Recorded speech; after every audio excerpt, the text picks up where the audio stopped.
हाँ जी, good morning. आज date हो गई है जुलाई 1 और जो भी कनाडा में रहते हैं उनको हैप्पी कनाडा डे। तो अभी हम पहुंचे हुए हैं वैंकूवर कनाडा में और जो अभी ज्वाइन कर रहे हैं उनको मैं बता दूं, मैं और मेरे दो दोस्त कनाडा से इंडिया आ रहे हैं बाय रोड मेरी कार लेके। तो पिछले 5-6 दिन पहले से निकले हुए हैं और 5,000 किलोमीटर ट्रैवल करके हम पहुंच गए वैंकूवर। तो काफ़ी सारे सवाल आ रहे थे अपने जो कारनेट है उसको लेके और बाकी चीज़ों को।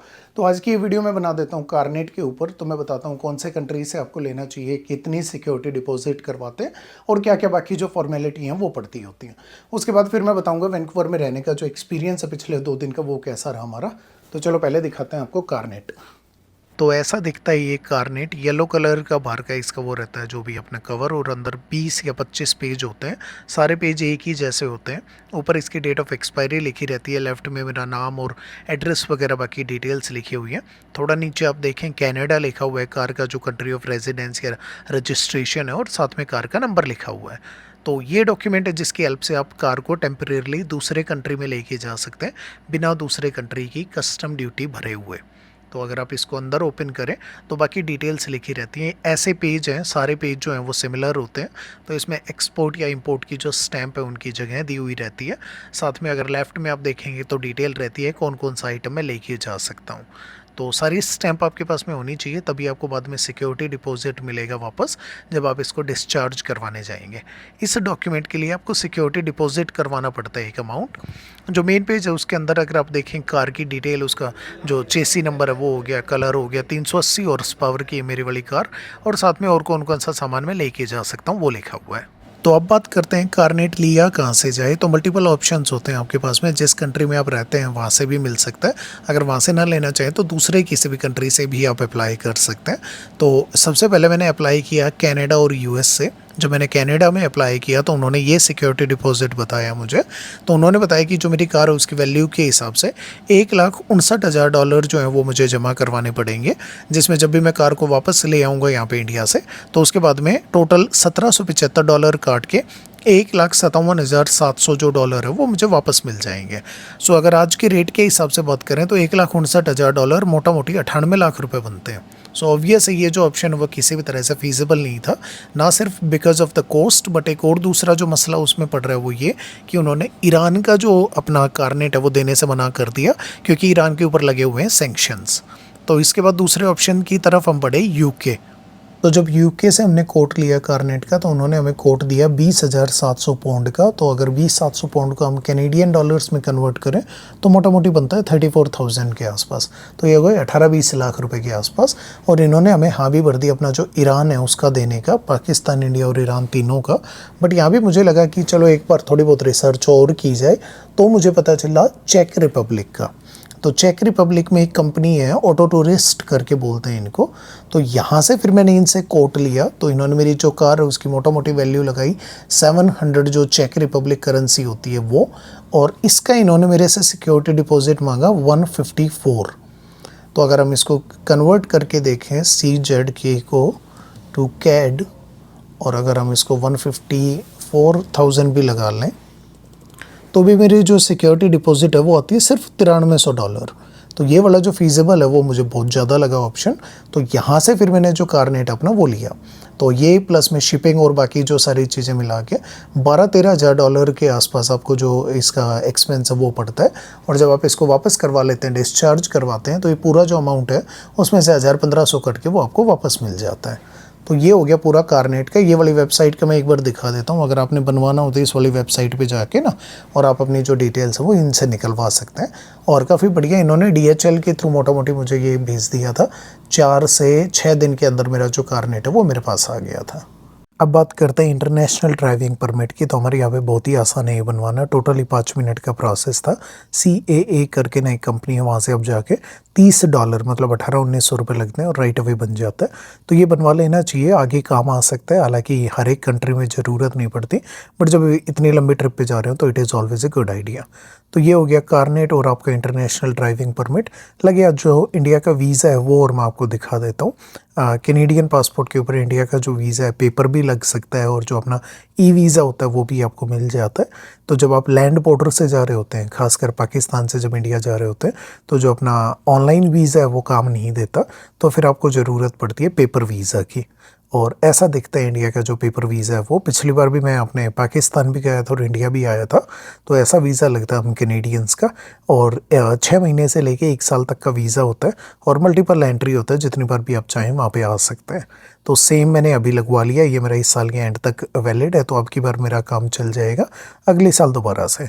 लगे हाथ में एक बार कैनेडियन पासपोर्ट का और बता देता हूँ, ना सिर्फ दुनिया के सबसे जो पावरफुल पासपोर्ट्स हैं उनमें से आता है, 4th रैंक है 173 कंट्रीज़ का। या तो वीज़ा नहीं लगता हमारा या वीज़ा ऑन अराइवल है, बट सबसे खास बात देखने के मामले में, लुक्स के मामले में भी दुनिया के सबसे सुंदर जो पासपोर्ट्स हैं उनमें से एक आता है। तो अगर आप इसको ब्लैक लाइट के अंदर रखें तो इसके जो भी पेजेस हैं उनके ऊपर जो सीनरी या जो आर्ट बनाई हुई है वो इल्यूमिनेट करने लगती है। So that in itself is a very nice looking thing, बहुत ही ज़्यादा सुंदर लगता है। फ़ोटो में तो फिर भी नहीं दिखता, रियलिटी में जब आप देखें हैं तो आंखों पे यकीन सा नहीं होता कि इतने ज़्यादा सुंदर जो इल्यूमिनेशन वो हो रही है इसमें। चलो अब वापस आते हैं ट्रैवल की बात पे। तो होटल से चेकआउट हमने कर लिया सुबह 10 बजे के आसपास। $819 हमें लगे 2 दिन के। वैंकूवर में होटल्स जो हैं वो काफ़ी ज़्यादा एक्सपेंसिव है देखा जाए तो $819 मोटा मोटी आप मान लें कि 42-43,000 रुपीज़ हो गया 2 दिन का, तो वही 20-22 हज़ार रुपये पर डे 3 लोगों का। तो भाई अभी बस निकल रहे हैं यहाँ से। होटल्स के मैं थोड़ा सा बता देता हूँ। जैसे मैं कह रहा था कि 2 दिन का रूम पड़ा हमें यहाँ पे और टोटल मिला के $819 का। बट सर्विस वाइज अगर हम बात करें तो मैं इंडिया में रहा हूँ ज़्यादातर, जो 5 स्टार होटल्स हैं उनमें, एंड मैं कहूँगा ये जो वेस्टर्न कंट्रीज़ हैं ये सर्विस के मामले में इंडिया से कम 10 साल पीछे होंगे। तो जो बढ़िया प्रीमियम होटल्स हैं उनमें भी हाल ये है कि आपको जो रूम सर्विस है या जो बोलते हैं अपना जैसे कि हाउस कीपिंग, वो सुबह सुबह एक बार मिलती है। अगर तब आपने नहीं ली तो उसके बाद में पूरे दिन आप अपने आप से देखें। 12 बजे के बाद अगर आप चाहें कोई आपका रूम बना जाए आके ना, तो वो नहीं बना के जाएंगे। सिमिलर है फॉर एग्जांपल अगर हमने बात करनी है जैसे वैले पार्किंग की, तो यहाँ पे वैले पार्किंग का सिस्टम नहीं होता। तो अगर आपने वैले पार्किंग करवानी है $30 उसके अलग से देने पड़ते हैं। तो मतलब 400 आप पे कर रहे हो, टॉप ऑफ दैट जो सर्विस है उसका आपको अलग से पे करना पड़ता है। That in itself is a little weird अगर देखा जाए तो, बट चलो this is how it is. इधर पे ज़्यादातर लोग वैसे भी मोटेल्स में रहते हैं, तो होटल्स बहुत ज़्यादा प्रेफर करते भी नहीं हैं लोग। और जो एक्सपेंसिव होटल्स हैं उनमें भी सर्विस जो है वो ऐसी लीचर्ड सी होती है। मैं अपने टोरंटो गया था एक बार अपना, यहाँ पे $700 का रूम है शायद उसका, एंड उसमें भी सिमिलर है कि अगर आपको रूम सर्विस जो अपने वैले पार्किंग है वो अगर आपको चाहिए तो उसके लिए आपको एक्स्ट्रा पे करना पड़ेगा। वहीं पे अगर आप दिल्ली में जाओ तो आपको पता है 15,000 आप रूम का पे कर दो अपने एरो सिटी में, तो वहाँ पर तो आगे पीछे घूमते हैं पूरा 2 दिन के लिए। सो ये बड़ा डिफरेंस है। सर्विस के मामले में कहीं भी आप चले जाओ, इंडिया की जो बराबरी है वो नहीं हो सकती। तो चलो अभी हमारा सामान हो गया पैक एंड सिमिलर मैंने पीछे बैठ के करना है काम, दिवांशु ने ड्राइव करनी है अभी, और बाहर निकल के डिसाइड करेंगे हमने जाना कहाँ पे। अभी तो ये भी डिसाइडेड नहीं है कि जा कहाँ पे रहे हैं। तो चलो अभी चलते हैं यहाँ से।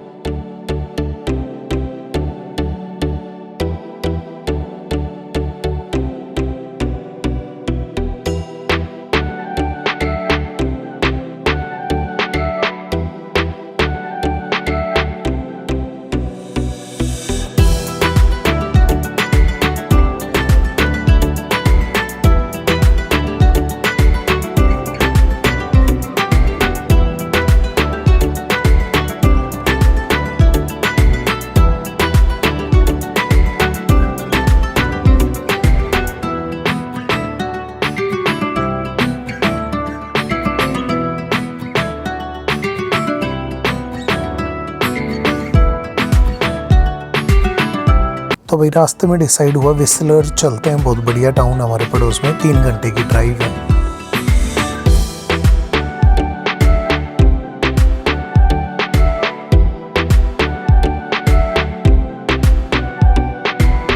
तो भाई फाइनली 3.5-4 घंटे की ड्राइव करके हम पहुंच गए हैं विस्लर, और लैंडस्केप जो है वो बहुत ज़्यादा बदला नहीं है, सेम ही पहाड़ों में घूम रहे हैं अभी भी। तो BC में तो आप जहाँ कहीं भी चले जाओ बात बराबर सी पड़ती है, तो इसलिए हमने ज़्यादा वीडियो शूट की भी नहीं, बट थोड़ा बहुत मैं आपको दिखा देता हूँ आसपास का जो लैंडस्केप है वो। सुबह कार धो के लेके आए थे हम, तो चलो अब एक आध दिन तो चमक ही रही है पूरे के पूरे। सो ड्राइविंग यहाँ की सेम ही है, वही 120-110 के आसपास की एवरेज स्पीड आ जाती है, और बाकी तो ऐसा कुछ अलग है नहीं।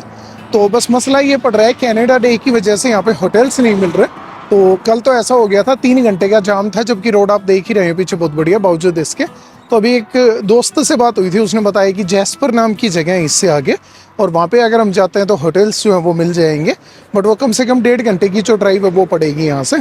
तो अभी तो जाएंगे बस यहाँ पे विस्लर में थोड़ा बहुत घूमेंगे, उसके बाद देखते हैं रुकने की जगह अगर मिल जाती है तो ठीक है, नहीं तो फिर आगे बढ़ते हैं यहाँ से। ज़्यादा रुकने का यहाँ पे मुझे ऐसा कुछ दिखा नहीं कि भाई कल से कोई बहुत ज़्यादा चेंज हो, कुछ स्पेशल हो करने का। तो चलो अभी के लिए निकलते हैं यहाँ से।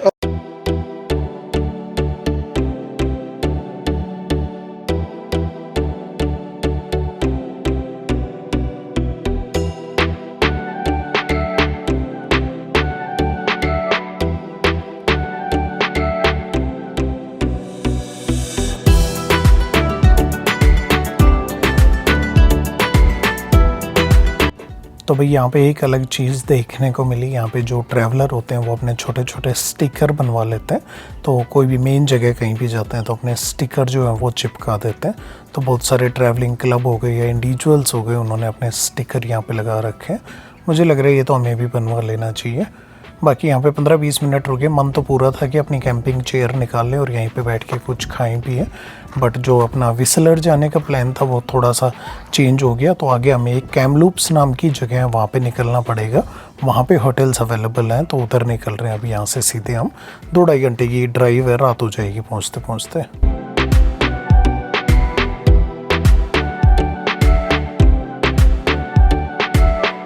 तो भाई चलते चलते रात के बज गए 10:15 के आसपास, और अब जाके दिन छिपा है। इधर पे दिन बड़ा लेट छिपता है, और चांद की जो रोशनी और चांद जितना खूबसूरत दिख रहा है, देखने लायक था। बहुत ही ज़्यादा बेहतरीन जो ड्राइव है वो रही। अभी यहाँ से 40 मिनट के आसपास और बचता है कैमलूप्स पहुँचने में। तो बस अभी तो ड्राइव किए जा रहे हैं और बड़ा मज़ा आ रहा है प्रॉपर भीने भीने जो अपने सॉन्ग्स हैं उनके साथ में।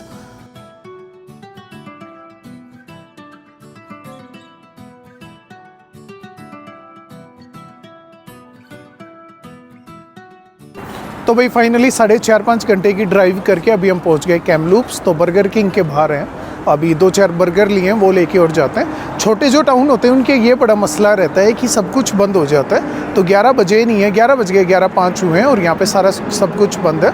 अपना या तो मैकडी खुला है या फिर बर्गर किंग के भी लास्ट जो कस्टमर हैं वो हम ही थे। तो अभी इनका भी बंद हो गया। हमने बर्गर लिए हैं, ले घर पे जाते हैं, मतलब होटल पे 2 मिनट दूर है यहाँ से। होटल पे जाके नहा धो के और फिर हम जाते हैं club. Now the funny part is कि मैं क्लब सारे जाता हूँ, बट ड्रिंक मतलब दारू वगैरह मैं पीता भी नहीं होता, बट क्लब में सारे जाता होता हूँ। तो मेरे बहुत सारे क्लाइंट उन्होंने रिकमेंडेशन दी थी यहाँ पे आए तो ये वाले जो कुछ एक क्लब हैं उनको ज़रूर हम विज़िट करें। तो वो विज़िट करने हम निकलते हैं थोड़ी देर में। तो चलो अभी के लिए चलते हैं, कल मिलते हैं अगली वीडियो में आप लोगों से। Take care, bye.